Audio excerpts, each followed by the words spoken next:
Good evening. There's a big mystery off our east coast tonight. A Canadian fisheries boat is now rescuing about 150 people from lifeboats off the coast of Newfoundland. But we don't know if the ship they were on sank or whether they asked to be put off board to try to settle in Canada. Catherine Wright reports.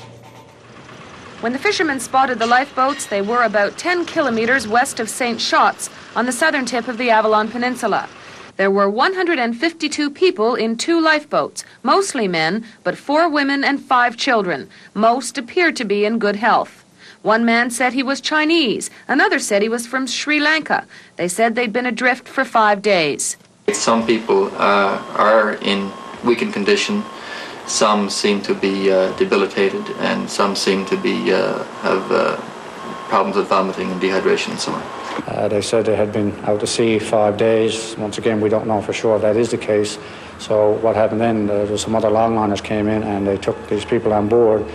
The fishermen were instructed by the Coast Guard to take the people on board their longliners, but for security and immigration reasons, they were told not to take them to land. Instead, they were asked to wait for the fisheries patrol boat, the Leonard J. Cowley, to pick them up. The Cowley is now bringing the people to St. John's. The condition of the people you've taken on board, are there any there that you would classify as being in very sick or very urgent condition? Over? No, I don't think there's anybody in any real serious condition, although some of them are not in perfect health. Maybe the captain. Earlier this evening, immigration officials, the RCMP, and the Coast Guard got together to figure out how to handle this case. Some suspect it's either a refugee case or, at the very least, a deliberate attempt to get into the country. Well, normally a lifeboat would have, the name of the ship itself or a registration number or identification number.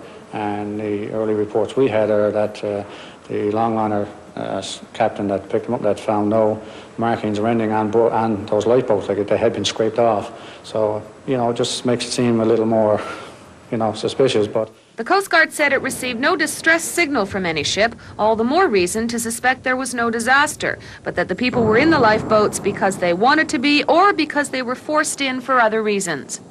The fisheries patrol boat is due in St. John's early tomorrow morning, and then immigration officials will take over. They'll have translators, and they'll try to find out just where the people are from and how it is they ended up in lifeboats only 10 kilometers off Newfoundland shores. Catherine Wright, CBC News, St.